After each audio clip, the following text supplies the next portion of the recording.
Hey friends, welcome back to Copy and the marketing podcast where I teach you how to write copy that sounds like you but converts better. My name is Sam. I'm the founder and lead copywriter at Nomad Copy Agency, and I make it my goal that every word that I write is designed to convert.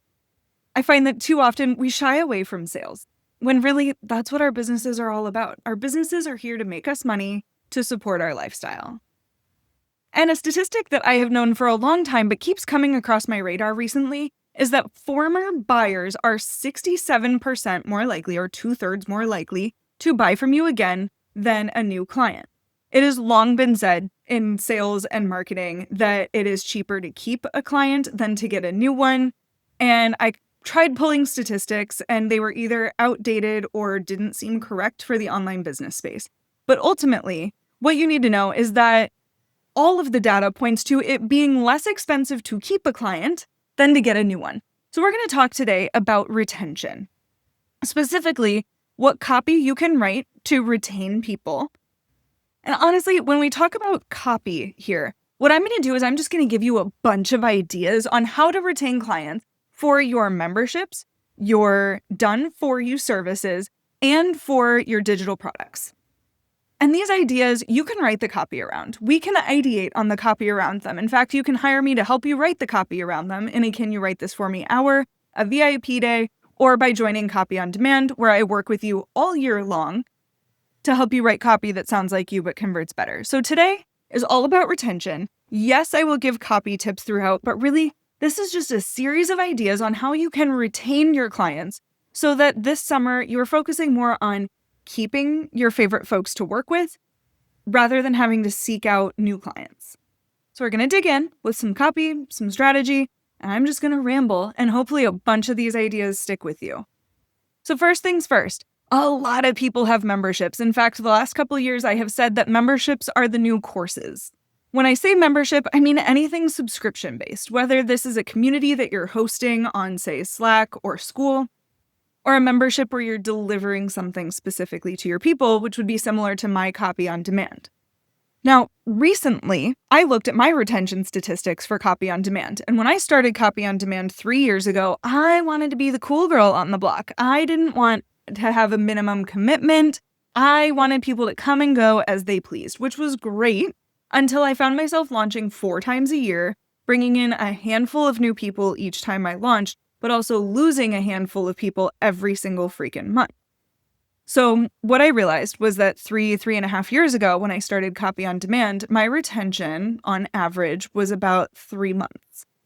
Then I created a 3-month minimum, and it boosted my retention rate to about 4.5, 5 months over the course of the next year. Then I said, you know what? I am so stinking sick of this. I am going to write into the sales page and into the messaging and the copy that it is a minimum 12-month commitment to be in Copy on Demand. And guess the heck what? Now my retention is at about 16 months. So I have 4x'd my retention rate in the last couple of years based on a simple copy fix. And I'll tell you this, it has not affected my launching in that more people have joined every single time I've launched Copy on Demand.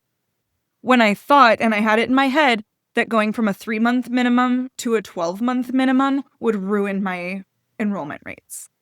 It did not, but it did come down to a messaging strategy. So I made it very clear that you get me in your back pocket all year long, that it's not just something that you join for a quick launch or for a few pieces of feedback, but that it's something that you become a better copywriter over time. So that's my first tip for memberships, is to use your copywriting to increase your membership minimum, and it will increase your retention. What this has done for me is, actually, it's not at all about what it's done for me. It's about what it's done for my clients, is that they get way more attention. I understand their businesses more deeply. I get to see the evolution of their businesses. So they get more attention and actually become better copywriters in their businesses. It also frees up my time so that I'm not launching all the stinking time, because I'm not constantly trying to replace people that I have lost to churn. And churn is normal. I hold nothing against the people who left. It's just I made it available for them to leave whenever they wanted, versus not just getting quick fixes, but really creating long-term habits. So it is better, yes, for me as a membership owner, but more so it is better for my members to have the ongoing support in their businesses so that it's not just something they quickly take action on, but a habit that they create, and they get way more comfortable over time selling in their business. They also get all of my strategic brain and all of that throughout Copy on Demand. So when you have a membership and you increase your minimum time in your membership, keep that in mind, that there are benefits not just to you, but to your clients. And those should be the pillars of your messaging when you make this increase in a minimum time spend in your membership, is making sure that your messaging reflects the outcome for your people. Other ways that you can increase retention in your memberships is to make people feel really seen. So my membership doesn't have a social component at all. Most people don't know who else is in the membership. However, a lot of them happen on school or other more social communities where there's a forum and people are chatting and sharing ideas, and it's a benefit to the membership, absolutely. So I would leverage this to do shout outs and also track people's progress. So this is kind of a twofer, that you need to be collecting data, but you also need to be talking to your people. And then third, you need to be social within your membership. So for example, I have a client who has a membership specifically for wedding photographers. And she's also a coach for wedding photographers. So when she sees a photographer go from having 3 weddings all summer to having 15 weddings the next summer, she can shout them out in the membership. So what she's doing here is she is checking in with her people often enough to collect data, and then also making them feel very seen, heard, and supported within the membership. This isn't necessarily copy, but it could become copy that she uses for a nurture email, a launch email, or an update within the membership. So she can repurpose this information in both places, but along the way, she's increasing retention because her people feel like they're a part of something. I reference a book a lot. It's called Identity Marketing by Veronica Romney. And the premise of the book is that people want to feel like they're a part of something. And when you can give them an identity within something and say, you are a member of this, when people feel like they're a part of something, they adhere their identity to it and they stay with it longer. Another thing that you can do to increase retention inside of your memberships is to turn your members into affiliates. This also goes along with the identity marketing piece, that if people feel like they are so much a part of something that they want to tell other people about it, and they start making money by sharing it with other people as an affiliate, that they will be more likely to stay in because it seems like something that has a stronger ROI for them, and it's more closely tied to their identity, so they will stay. So there's a couple of ideas for you this summer for your membership. Now, next up, let's talk about products. What can we do with copy and how to retain product buyers? Because product buyers tend to be one-time buyers. They come in, they purchase a template or a PDF or a one-time service from you, maybe even a small course from you. How can you keep them in? My first thought here is you can add copy inside of your course or inside of your product, either in the product itself if it's a download, or if they have to access a portal to be able to get it, add copy within that tells them another way to purchase from you. This can be an upsell, a downsell, a done-for-you service, but if they are already there to receive value from you, give them another opportunity to receive more value from you. I saw this in an offer that I recently purchased, that I purchased a one-time offer. It was kind of a course thing. But when I logged in, the very first thing that it offered was, and get one-on-one support every single month by joining the membership, where you will get all of these calls, help implementing my brain on your business, etc. So the first thing I saw when I logged in to the thing that I had already purchased was an opportunity to continue working with them, not just positioned as a buy more stuff from me, but it was positioned as an opportunity to get more value. So that's opportunity number 1 inside of your products, is to position other products inside of the product. Outside of the product itself, we can use other copy like targeted emails. And again, this is copy and collecting data. But let's say that when people purchase offer A from you, they get added to a specific list. Typically, you're going to have a delivery sequence inside of your email service provider. This delivery sequence is going to say something like, hey, here's your thing. This is also an opportunity to say, and don't forget to grab this upsell or downsell. You will forever have people tagged so that you can retarget them for having purchased that single product. So within your purchase sequence, you could have upsells and downsells that say, because you grabbed this, your next problem is going to be that. Buy it here. So for example, if somebody purchased my launch emails sequence that tells them every email that they need to have a successful launch, it would be very normal for me to say, and here's the checklist, but do you want the emails templated? Because here they are. So that's how you can use these targeted emails to target people who already have an interest, in this example, launching, to give them more value around helping them write emails for their launch. Think about how you can do that with your digital products. Again, there's upsells and downsells in those emails as well.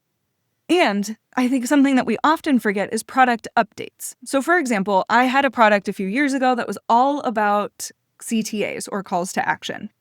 I realized that there were some outdated concepts in there, so I re-recorded the training that went with that offer and sent it out to all of the people who had downloaded it in the past and said, hey, I made some updates here. You've purchased this in the past. Wanted to let you know, click here to grab the updates. And then it re-engages them and reminds them that they have purchased from me already, and it gives me the opportunity to position a future product. So that's memberships and products. Here's the real juicy one, is your done-for-you services. How do we retain done-for-you clients? Because if you're a photographer, let's say you're a brand photographer is probably going to meet with their person once every couple of years. One of my friends is having her brand photos done here soon. The last time she had a brand photo shoot was 8 years ago. If you're a designer and you design someone's website, maybe a few months down the road, somebody's going to have a sales page or something for you. But once people have their website, the chances of them needing another website designed are pretty slim. Or for me as a copywriter, if I write for somebody's launch, hopefully it goes so stinking well that they don't need me again for another year or 6 months until they decide to launch something new. So how do we as done-for-you service providers retain our clients? I've got several ideas. The first is a maintenance retainer. So there's an opportunity to, especially if you are a designer or you work in kind of the tech space, is to take somebody after a project and say, hey, but this is going to be kind of difficult to maintain. Lucky for you, you can keep me on. I will spend 2 hours a month making sure everything's working. And if there are fixes that need to be made, I will find them early and implement them for you. And have people jump into some sort of membership where they've got access to you. They get an email or an update from you once a month. That could be a maintenance retainer. Or if you're in SEO, this would also be something that you could do after a project that says, this isn't just something that you do and it exists forever. Things break and that's outside of anybody's control. There are updates made, the internet or trends change. Just keep me on deck so that you don't have to bring me in for a huge project when everything's broken 5 years from now. So they see it as preventative maintenance plans. You could also move them over to a membership if you have a membership. So for example, if somebody were to come to me for a large project, and typically that's going to be a website or a launch, but after their launch, they're going to have all sorts of new clients and new problems. They are great problems to have. So after somebody does a project with me, I could move them into my Copy on Demand membership.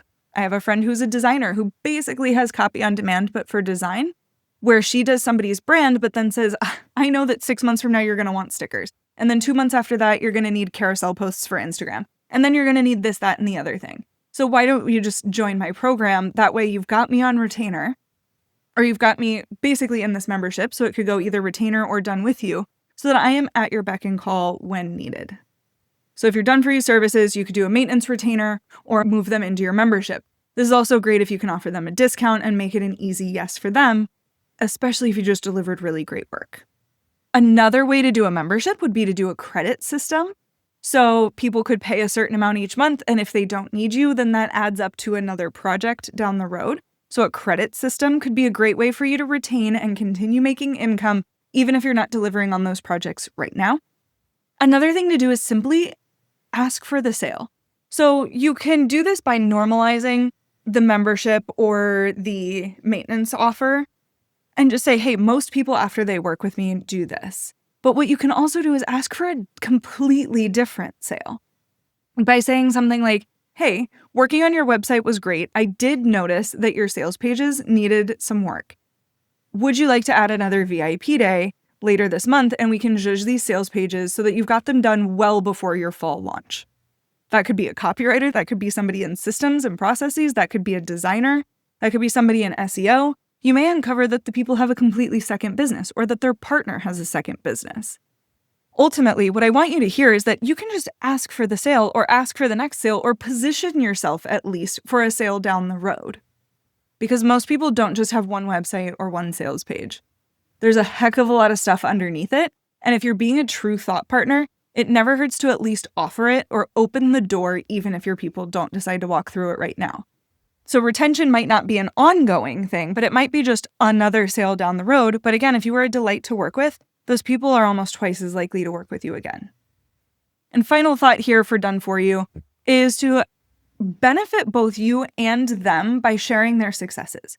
So it's great as a service provider to be able to turn an excellent client into a case study. But what you can also do here to stay top of mind for them and be a true thought partner is share those successes publicly in a way that helps them drive new traffic to their site or potentially get great future clients. By sharing success stories, you're giving yourself and them authority points on the internet, whether that be in short form content, in podcasts, or creating a blog post or case study that drives traffic to both of your sites. People love knowing the people behind the business, so when you share these success stories, it helps people see what working with them and what working with you might be like. So there's a lot of ways that you can increase retention. In your memberships, you can increase your minimum membership time. You can do shout outs and engagements to help people feel like they're more a part of something or get them to sign on as an affiliate where they really feel like they are so grateful for the membership that they're in that they become an ambassador of it. With products, you can retarget them with specific emails. You can upsell and downsell into products and create new products that tie in super well to the products that you've already offered, especially if you're going back and zhuzhing your offers. You're showing that you're continually improving them and that your next offers are also going to be good because you're staying on top of your stuff. And then within your Done For You offers, you can do things like share success stories so that you both get additional visibility. You can create maintenance retainers. You could upsell or downsell them into something like your membership after you've done For You work. You could create a credit system. And honestly, at the end of it all, don't be afraid to ask for the sale. If you have done incredible work, people will want to work with you again. If they don't hire you to do another project for them, they'll at least know that you are open to doing more work and are more likely to share your work with other people. Which kind of brings us right back to sharing their success stories. You make it really easy for them to show off how great you were for their business. It is cheaper to keep a great client than it is to do all of the marketing and spend the time and the money to get a new client. Think of it this way. If you run a $100K a year business and you retain just 10% of your clients for a second project, that's another 10 grand a year. I know a lot of people that can do a lot of things with 10 grand a year. That's a trip to Disney. That's paying off your car. That's an additional vacation. That's taking some weeks off next year and having the funds to be able to not worry about work. So don't be afraid to ask for the sale. Put the systems in place that increase retention and increase your brand awareness and increase your own visibility amongst people who have already purchased from you, and see how that changes your business. Again, I'm a copywriter, so I write a lot of the words that go around selling to people, but those sales often mean keeping people in your orbit and in your ecosystem. It also means that I have my hands in a lot of parts of a lot of different people's businesses. So don't take these strategies lightly. Just because I'm quote unquote not a strategist doesn't mean that I don't advise on these strategies and see them working for people over and over. If you want my brain in your business, you can reach out to me at nomadcopyagency.com/contact or reach out about Copy on Demand. It is my ongoing membership with a 12-month minimum where you get my brain on your business. A lot of times we make big changes in your business in the first few months, and then you've got me in your back pocket all year long so that you instill what you know and get in a habit of selling better, selling more, and being really repetitive in your messaging so that people can't wait to work with you. If you have questions, reach out on Instagram. You can find me at nomad.copy or reach me at my email at samantha@nomadcopyagency.com.